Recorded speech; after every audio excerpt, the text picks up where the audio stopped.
تو اسے اللہ کی عطا ہی سمجھنا چاہیے۔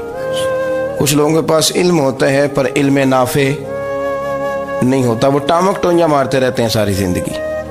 علم کو اللہ کی عطا سمجھیں، اپنی عقل پر اپنے شعور پر زیادہ بھروسہ نہ سمجھیں، نظر اللہ پہ رکھیں۔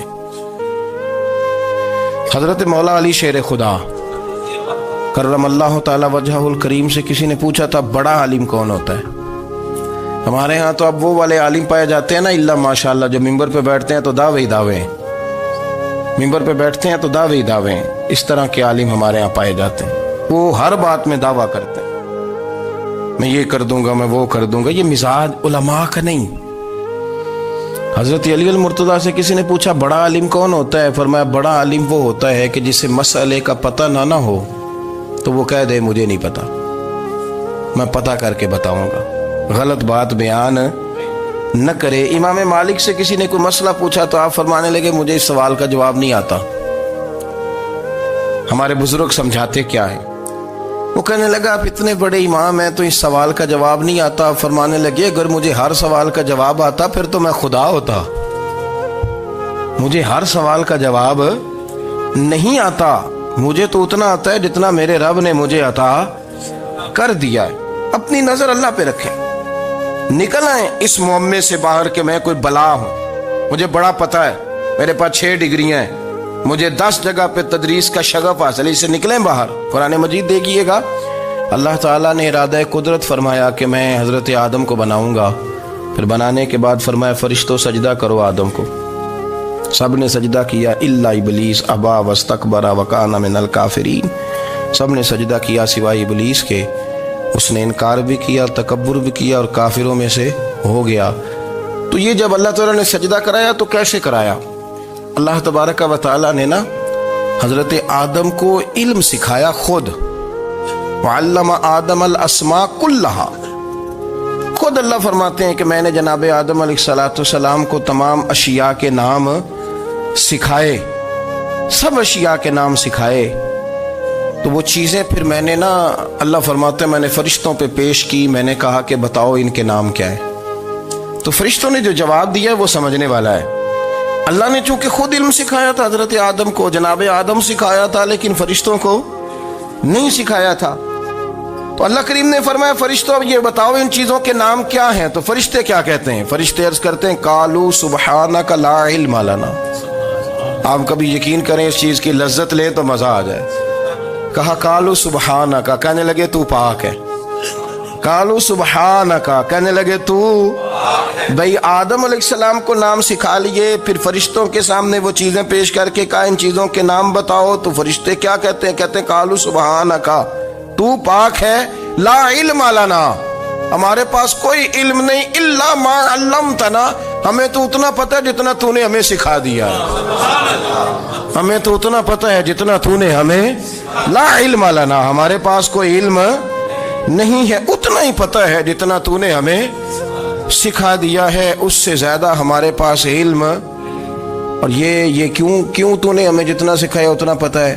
فرشتے یہ نہیں کہتے یا اللہ تو زیادہ سکھا، آدم کو دیا تو ہمیں بھی دے، یہ نہیں فرمایا، فرمایا انک انت العلیم الحکیم، اے اللہ تو علم والا بھی ہے اور حکمت والا بھی ہے، تجھے پتہ ہے کس کو کتنا دینا ہے، جتنا تو نے مناسب سمجھا جناب آدم کو دیا، اور جتنا تو نے بہتر سمجھا وہ تو نے ہمیں عطا فرمایا۔ تو اگر آپ کے پاس علم ہے، کہیں نالج ہے، اس کو اللہ کی عطا سمجھیں۔ ہمارے ہاں بہت سارے لوگ بن کے بیٹھ جاتے ہیں، میں اکثر کہتا ہوں کہ پھر وہ دعوے کرتے ہیں میرے علاقے والے جاہل ہیں، میرے شہر والے جاہل ہیں، میرے خاندان والے پڑھے نہیں۔ یہ آپ کا دعویٰ ہے، یہ آپ کو خراب کر دے گا۔ ہم نے بہت سارے ایسے لوگ دیکھے جو بہت بڑے عالم تھے، لیکن اللہ جب لینے پہ آیا تو عقل ہی لے گیا، شعور ہی چلا گیا، حافظے ختم ہو گئے۔ آپ دیکھتے ہیں بڑھاپے میں کچھ لوگ ایسے ہوتے ہیں کہ جن کو یہ بھی یاد نہیں رہتا کہ میرا نام کیا ہے، میں کہاں ہوں، مجھے کدھر جانا ہے۔ تو اس وقت سے اللہ کی پناہ مانگیں اور اپنی نظر اپنے رب کریم کی جانب رکھیں، اللہ کی جانب اپنی نظر کو مبذول رکھیں۔ دوسری بات، علم کے بعد ایک چیز آتی ہے جس کا نام ہے ہدایت،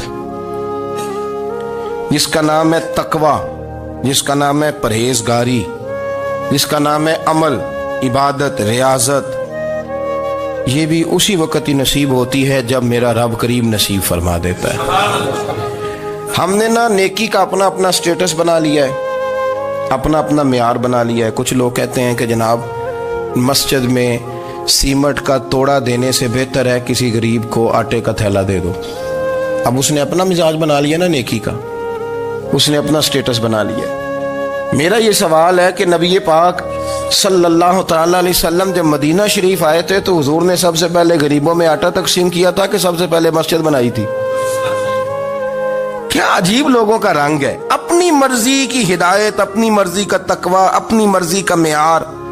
مسجد کوئی بڑا چھوٹا خطیب بھی میری طرح کا ہو نا تو وہ مسجد میں بیٹھ کے جب نبی پاک کی بات کرتا ہے تو کہتا ہے میرے رسول پاک غریبوں کا سہارا بن کے آئے۔ وہ غریبوں کی بات کرتا ہے، مسکینوں کی، لاچاروں کی، کمزوروں کی بات۔ تو مسجد ہی تو وہ ادارہ ہے جہاں سے غریبوں کی بات ہو رہی۔ تو اب لوگوں نے غریب کو اور مسجد کو لڑانا شروع کر دیا، اس کو لڑاؤ کہ مسجد میں پیسے دینے سے بہتر ہے آپ غریب کو آٹے کا تھیلا دے دیں۔ آپ یہ کیوں نہیں کہتے کہ مسجد میں بھی آپ توڑا دیں ایک سیمنٹ کا اور ساتھ غریب کو بھی خدمت کریں؟ یہ کیوں نہیں تقویٰ؟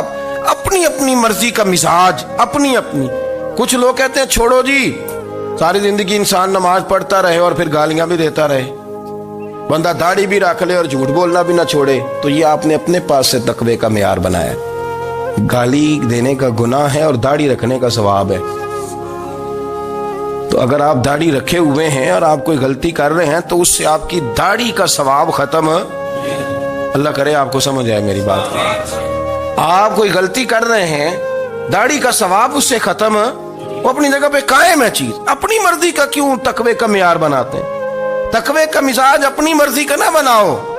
اللہ کی بارگاہ سے دعا مانگو کہ یا اللہ ہمیں ہدایت کا نور عطا فرما، اللہ تو ہمیں رستہ دکھا، تو بتا کہ ہدایت کیا ہے۔ تو رب فرماتا ہے اللہ ولی الذین آمنوا، اللہ مومنوں کا مددگار ہے، یخرجہم من الظلمات الی النور، وہ انہیں اندھیروں سے نکالتا ہے اور نور کی طرف روشنی عطا فرماتا ہے۔ اندھیروں سے نور کی طرف اللہ لاتا ہے۔ اللہ ولی، اللہ مومنوں کا ولی ہے، وہ انہیں اندھیروں سے نور کی طرف نکالتا ہے۔ ہدایت ہمیشہ اللہ کی طرف سے سمجھے۔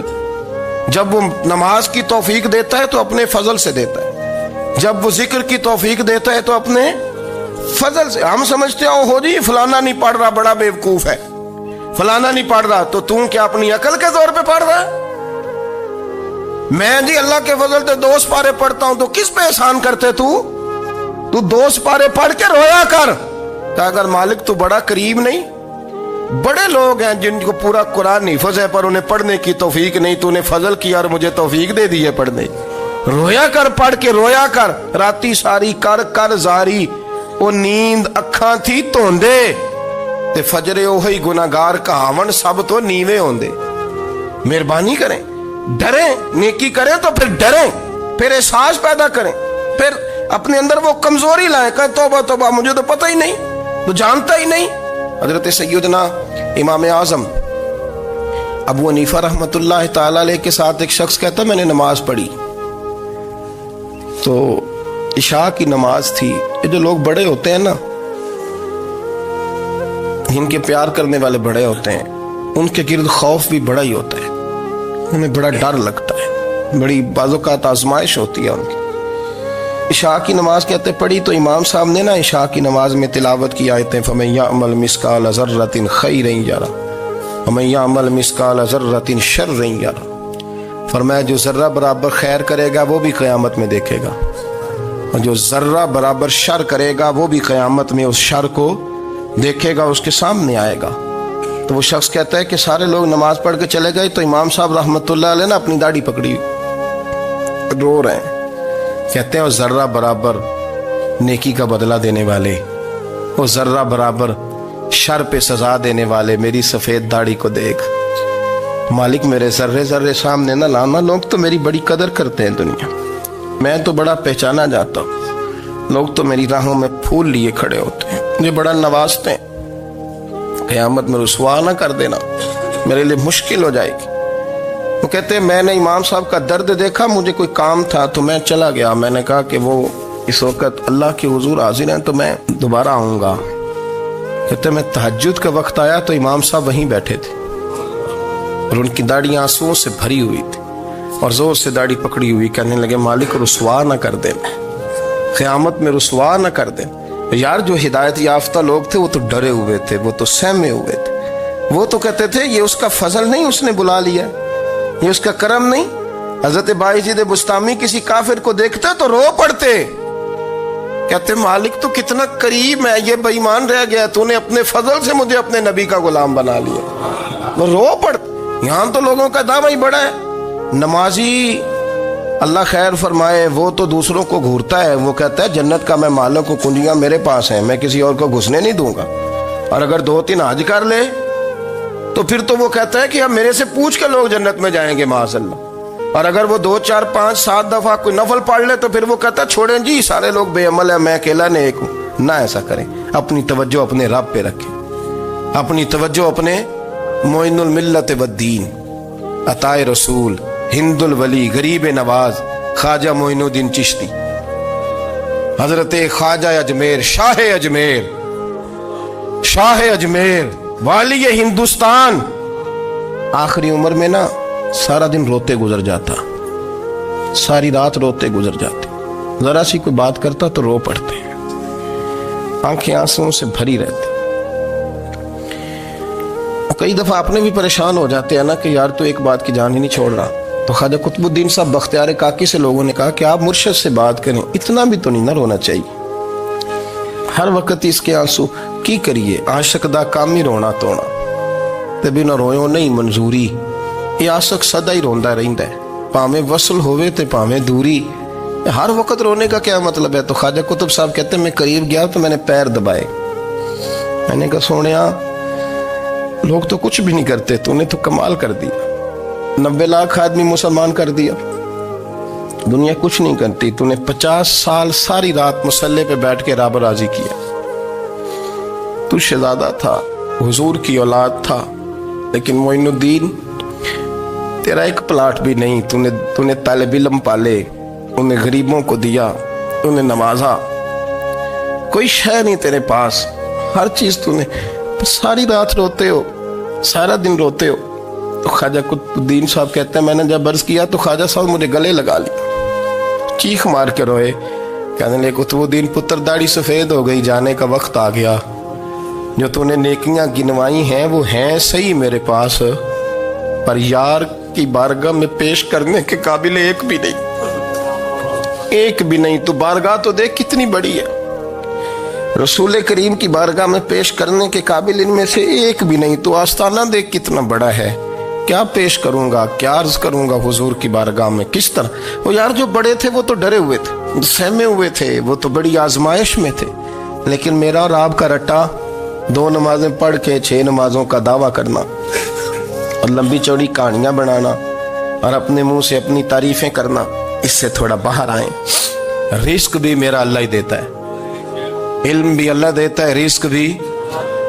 بڑے بڑے فقیروں کو مالدار ہوتے دیکھا، بڑے بڑے مالداروں کو فقیر ہوتے دیکھا، بڑے بڑے، میرے ایک بڑا سخی قسم کا سجن ہے، بڑا پیارا ہے، میں اسے سخی مانتا ہوں، میں نے اپنی پریشانیوں کے دنوں میں بھی اس شخص کو سخی دیکھا۔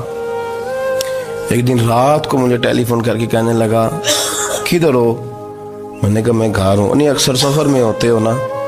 میں نے کہا نہیں طبیعت کیسی ہے؟ ٹھیک ہے، بس حال چال پوچھنا تھا۔ میں نے سمجھا، میں نے کہا یار یہ کوئی مسئلہ ہے، ورنہ رات کے 2 بجے کوئی حال پوچھنے کو فون تو نہیں نہ کرتا، کوئی مطلب ایسا تو مسئلہ نہیں نا۔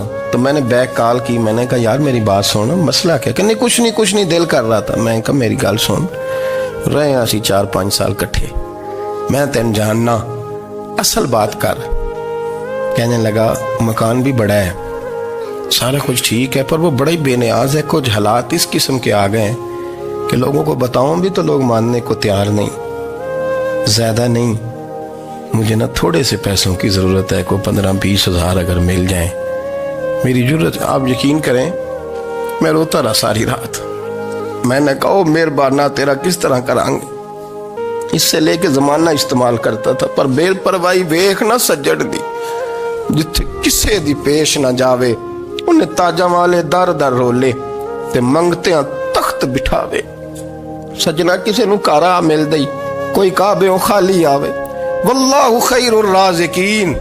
وہ کہتے تو دائیں بائیں نہ جا، رزق تو تجھے میں دوں گا، میں ہوں بہتر رزق دینے والا. بڑے بڑے بادشاہ، بڑے بڑے شہنشاہ، بڑے بڑے لوگ، ہاتھوں میں کاسے، فقیریاں. ام ربیہ کہا کرتی تھیں، بڑی نیک اور صالح خاتون تھیں. وہ کہتی ہیں کہ میں نا بڑے امیر آدمی کی بیوی تھی، اپنے شوہر کے ساتھ چھت پہ بیٹھی تھی تو نیچے فقیر مانگنے والا آیا. اس نے بڑے درد سے صدا کی تو میں نے اپنے شوہر سے کہا کچھ دے دے. کہا دفع کر، ان لوگوں نے دھندا بنایا ہوا ہے. کہتی میں میکے سے بھی بڑا مال لے کے آئی تھی، میرے ماں باپ بڑے امیر تھے تو میں نے نا چوری اپنے خامہ سے نظر بچا کے باتھ روم جانے کے بہانے گئی اور نیچے جا کے 5 دینار میں نے اس فقیر کی ہتھیلی پہ رکھے. کہتے اس نے 5 دینار دیکھے، پھر میری طرف دیکھا تو میں نے اس کی آنکھوں میں آنسو چمکتے دیکھے. کہنے لگے بی بی رب تیرا بھلا کرے، میں 3 دنوں کا بھوکا ہوں. کہ وہ چلا گیا. میں گھر آ گئی، جب باہر آئی تو میرا شوہر کہنے لگا تو اتنی اب اتنی تو تیز ہو گئی ہے اور تو اتنی خود مختار ہو گیا، میرے بغیر پوچھے مال خرچ کرے گی، جا تجھے 3 طلاقیں. کہتی میں بالدار اور وزادار باپ کی بیٹی تھی، طلاق لے کے گھر آئی تو میرا باپ ٹوٹ گیا، چارپائی پہ چلا گیا. اوہو یہ کیا بن گیا. کہتی بڑی تکلیف رہی. 1-2 سال کے بعد میرے ابا نے میری شادی کر دی. اب جس شوہر کے پاس گئی وہ بڑا نیک تھا، پرہیزگار تھا، اللہ نے بہترین صلہ دیا. کہتی چھت پہ بیٹھی تھی، دروازے پہ فقیر آیا، میں نے شوہر سے کہا کچھ دے دوں.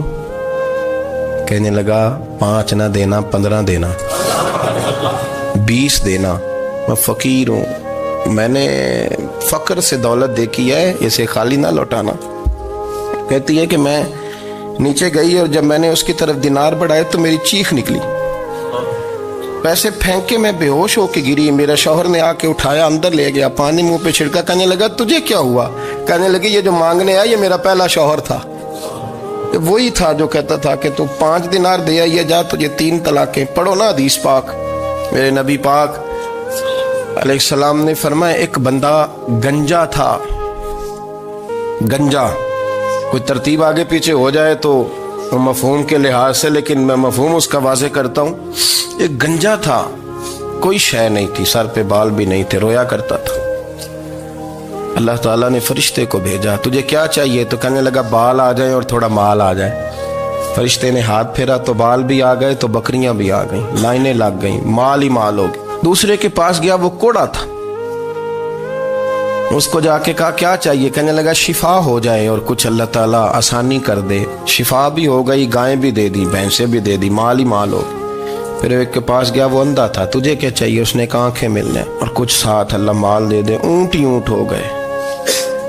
جب بڑا نواز دیا تو پھر مالک نے امتحان لینے کا ارادہ کیا. یاری تیری سونا ہے پر آزمائشاں بھی تیریاں اگ.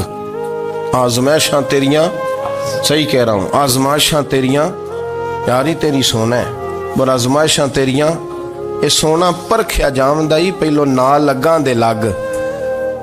اللہ نے فرمایا آزمائش کرو. سب سے پہلے گنجے کے پاس آئے، اسے کہا اللہ کے رستے میں کچھ دیکھنے لگا، میرے خرچے ہی بڑے. دیکھو تو صحیح کتنی مشکل میں وقت گزارتا ہوں، حال ہی کوئی نہیں. تو اس نے کہا میں نے تو سنا ہے تو گنجا اور بھوکا ننگا تھا. کہنے لگا میں تو جدی پشتی رئیس اعظم ہوں، تجھے کس پاگل نے کہا ہے بھاگ جا؟ اس نے کہا اچھا جیسے تو تھا ویسے ہی ہو جائے. کھیت کھلیان اجڑ گئے، پھر سے گنجا ہو گیا. حضور علیہ السلام فرمانے لگے، پھر وہ اس کے پاس گیا جو کوڑا تھا، اسے کہا کچھ دے. کہنے لگا خرچے ہی بڑے. اب پوچھ لیں کسی امیر آدمی سے، کہے گا چکی کے نیچے ہاتھ ہے میرا، میرے سے زیادہ تو پریشان بندہ ہی کوئی نہیں. کیا بتاؤں آپ کو، اتنا ٹیکس ہے، اتنا جرمانہ ہے، فلانی شیف، بڑا کچھ گنواتے ہیں لوگ. اس نے کہا میں نے تو سنا تو پہلے کوڑا تھا. اس نے کہا جا دوڑ جا، میں تو رئیس اعظم ہوں، دادا بھی پردادا بھی اور ساری نسل ہی. اس نے کہا اچھا جیسے تو تھا ویسے ہی ہو جائے. پھر وہ گیا اندھے کے پاس اور جا کے کہا اللہ کے نام پہ کچھ دے. تو کہنے لگا رب کے نام پہ؟ یہ کھڑے ہیں اونٹ، جتنے تیرے دل کرے لے دا. اس نے کہا کیا معنی اس بات کا؟ کہنے لگا یار تجھے کیا بتاؤں، میں تو اندھا تھا، میں نے تو کبھی دنیا دیکھی نہیں تھی. پھر اس کریم نے فضل کیا تو مجھے بڑا کچھ دکھایا. میں کیا بتاؤں، میرا دل کر رہا ہے کہہ دوں کہ پھر اس نے کعبہ دکھایا، پھر اس نے روضہ رسول دکھایا،